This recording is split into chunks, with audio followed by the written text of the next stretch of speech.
How do I make time for God in my busy life?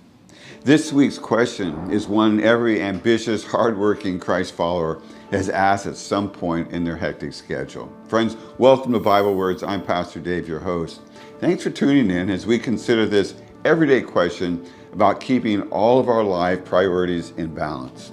Now, I'm not telling you something that you don't already know when I say keeping healthy boundaries and maintaining needed margin in our lives. Well, it's much easier to talk about than it is to practice within the real life demands of our jobs, our family, friends, and school, and so forth.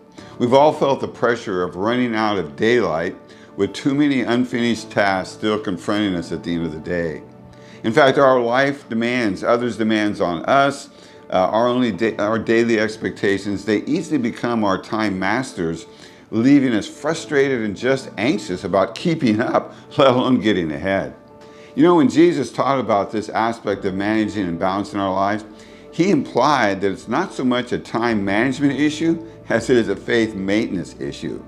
His familiar word to us in the Sermon on the Mount was to stop, take a breath, and consider God's overall care of his creation.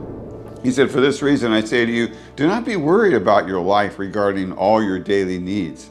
Is not your life more than that? Look at the birds of the air, that they do not sow, do not reap or gather in the barns, and yet your heavenly Father feeds them. Are you not worth much more than they?" Well, of course we are, because we are eternal souls made in his image, and we are his adopted kids. So when push comes to shove in our busy, overextended lives, we are either by faith in God's goodness going to rest in his care of us, or in a lack of faith in God's greatness, we're going to try to run ahead in our own strength. And I say that because Jesus raised the most perceptive question when he said, "And who of you by being worried can add a single hour to his life? You of little faith."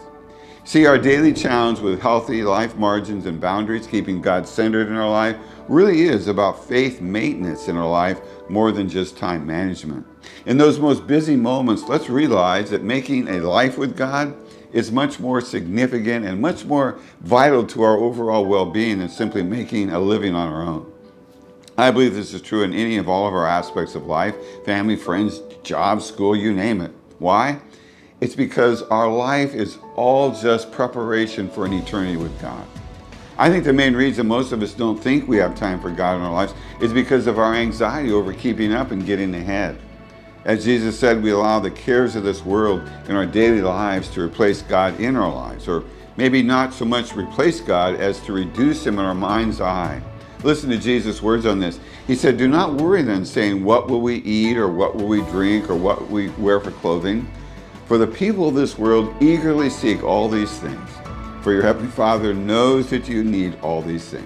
Here's the faith question we have to ask ourselves and answer each day. Do we really believe that? Do we believe that God knows our needs and will meet them? If we do believe it, then I understand we all can have days like the Father who said to Jesus, "I believe, help my unbelief." I get that. But if our faith is growing and making us more and more confident in God's care of us, then you know what? Our natural response will be to follow Jesus' command about having time for God in our lives. As he said, "But seek first his kingdom, his righteousness, and all these other things that we can become so anxious about, they'll be added to you."